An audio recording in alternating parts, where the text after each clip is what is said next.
Good morning. I am 5 minutes earlier today.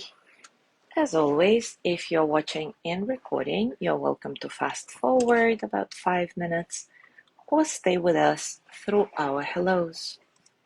As usual, I'm going to check the sound first. In recording, yay, the sound is working.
Good morning, Zazu.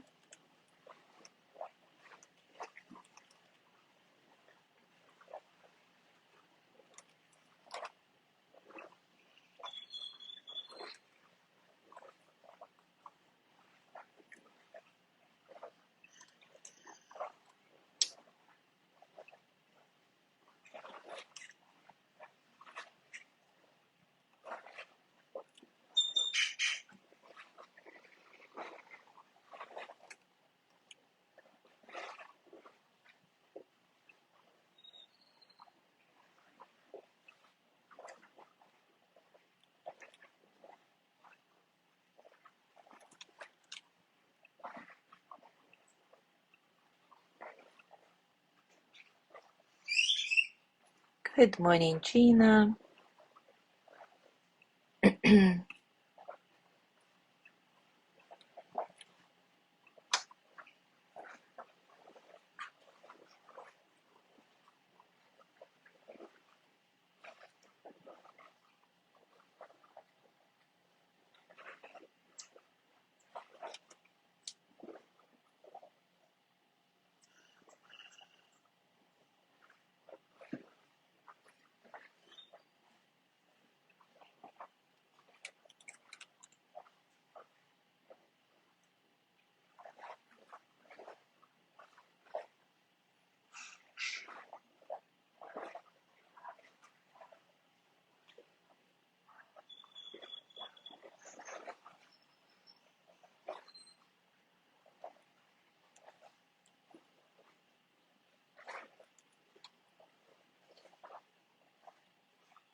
Good morning, Mary.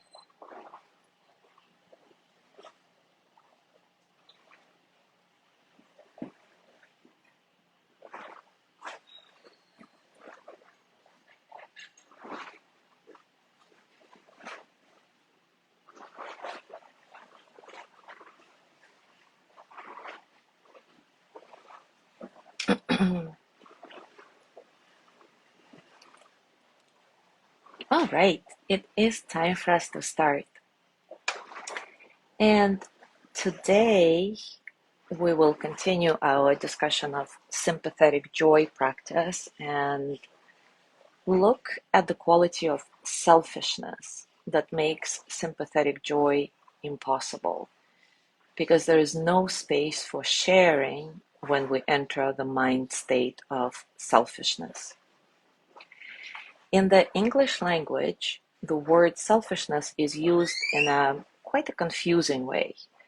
For example, a lot of people consider that taking time for themselves, for their own self-care, is somehow selfish. Of course, it isn't, and it just can't be, because if we go with an airplane emergency metaphor, the usual, if you don't put your oxygen mask on first, there's no way you can help others in the best way possible. So we just have this weird connotation with the word selfish. For that reason, for the purposes of our practice, we will use the word avarice instead of selfishness to avoid this familiar, confusing connotation with the word. So avarice manifests as meanness and contraction in the mind. It is characterized by extreme possessiveness and extreme attachment. It does not want others to hear or know about something that is bringing us happiness, lest we have to share it with anyone. We may feel avarice in relation to a variety of objects: friends, material things, learning, ideas, intelligence, beauty. When this desire to possess something exclusively is powerful enough, then we begrudge those who have the same quality. Somehow we want no one else to have what we have. For example, when we have a great idea and suddenly hear somebody share the same exact idea with the world, we may feel somehow robbed, as if the ideas were one-of-a-kind commodity anyone could selectively own and copyright right away when it comes into your mind. Avarice causes tremendous pain. There is absolutely no peace in it. In this state, we are constantly looking around on guard to hide what we have so that no one else can experience its benefits. And we're miserable when we find someone who actually does.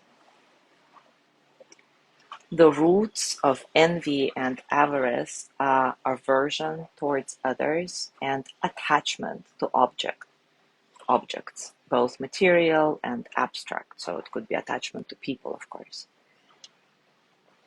The gladness, which is the essence of sympathetic joy, uproots envy and avarice as the mind fills with the qualities of delight and appreciation for others, and our genuine wish for them to be happy. When we start to honestly uncover all the impediments to loving kindness and sympathetic joy that we experience inside our heart, it may be very tempting to look away, run away from these bad, wrong, unskillful mind states, because our inner critic starts pointing out how terrible our thoughts, intentions, motivations can be, and we start feeling shame, guilt, etc. But of course, there is no way you can run from these feelings. They're just part of human experience, and we all have them. Some of us have more of those, some of us have less of those or less frequently, but we all experience all those things at least once in a while. So there is no way you can successfully push them under the rug and forget about them forever, pretending you're not the one experiencing them. If you attempt to do it, they will only manifest in some very unskillful behaviors in your life, which will, of course, make you even more miserable. It's much more skillful to openly acknowledge and accept whatever comes up for you, as if to, or literally saying, this too is me. Yeah, this may not be very nice, I may not like it, but yeah, this is me, and this too, even if I don't like it, maybe especially if I don't like it, because it's all okay.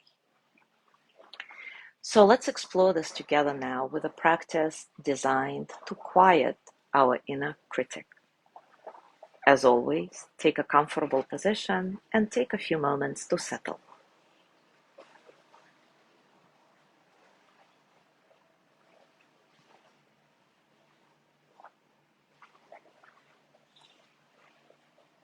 Settle into your body, your heart, your mind.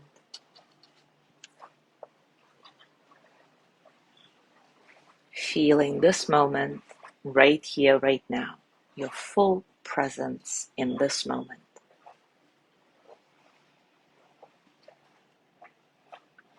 Settle into your breath, allowing it to be natural. And see if you can get a sense of spaciousness in your breathing, so that all the experiences of the present moment, physical sensations, thoughts, emotions, can simply flow through you as energy that they are, without any struggle.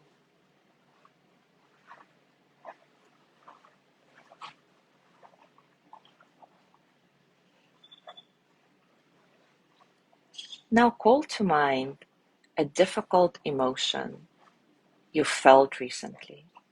Not necessarily avarice that we've been talking about so far. It could be jealousy, greed, fear.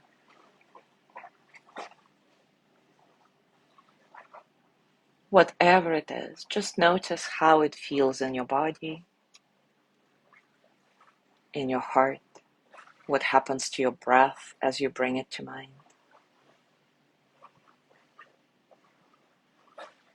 Are you ashamed of this challenging emotion? Do you dislike yourself for it?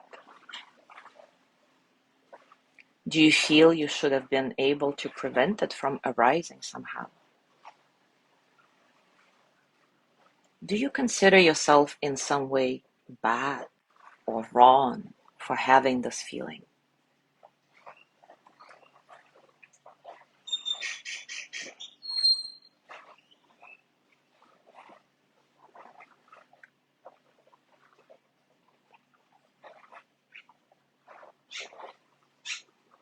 And now see what happens if you change the word bad or wrong or whatever word you're using for this to painful or even suffering.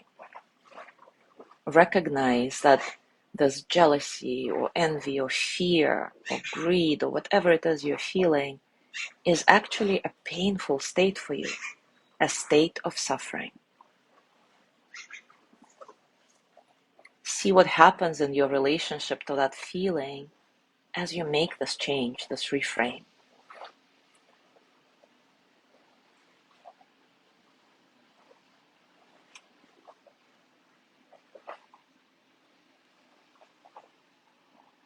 See what this difficult, painful emotion feels like in your body, how the suffering feels in your body once you begin to hold it with some kindness and compassion.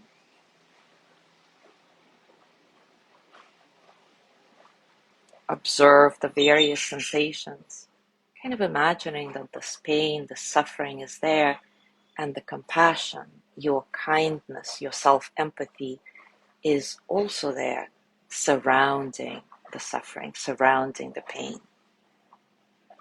Remind yourself that you are spacious enough to experience both at the same time. There is no contradiction.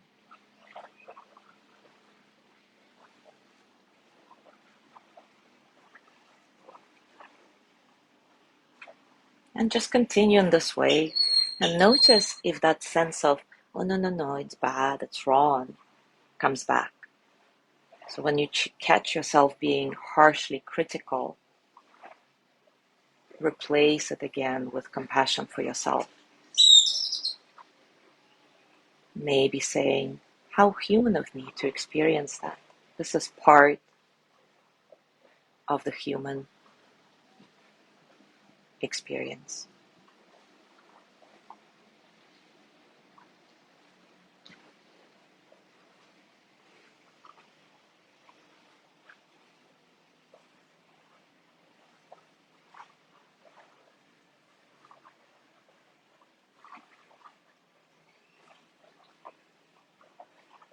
Again, return to reflecting on the fact that you are not able to prevent those painful feelings from arising. And you don't need to completely overcome. You don't need to be overwhelmed by them. You don't need to be defined by them. You don't even need to act on them or feel ashamed when they arise. How human of me.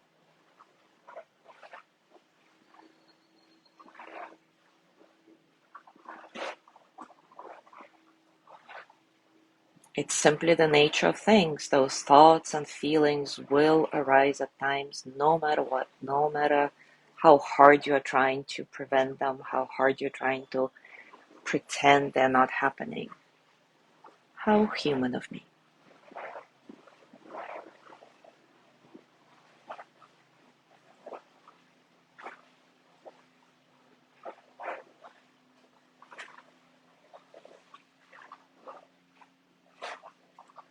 What we really can do is commit to trying to see those emotions more quickly, to recognize the pain and suffering behind them, and to have compassion for ourselves. How human of me. And then let that go.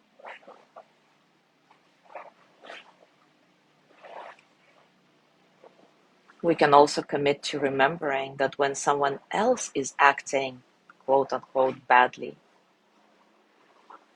whatever emotion is motivating them, it also puts them in a painful state, a state of suffering. And we can have compassion for them as well.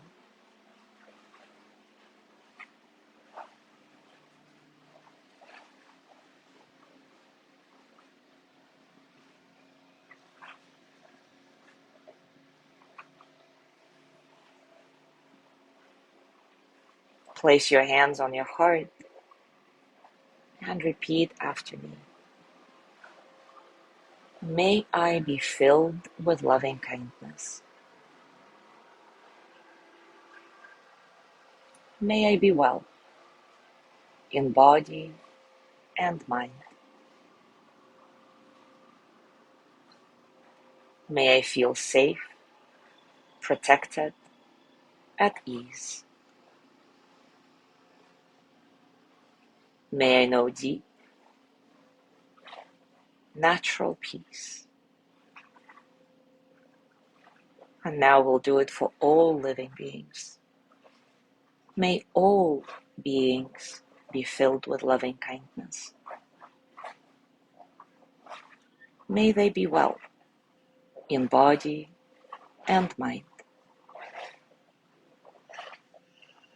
May they feel safe, protected, at ease.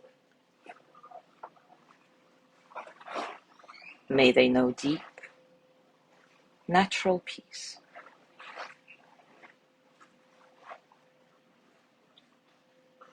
And as you gently let go of your practice, as always, scan your body, notice what's going on for you right now, physically, emotionally, mentally. How are you, really?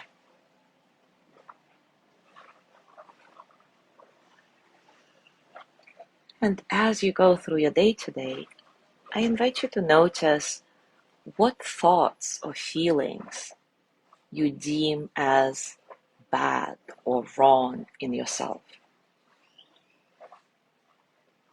Notice how you label those emotions, those thoughts in your mind and also how you label yourself for having them.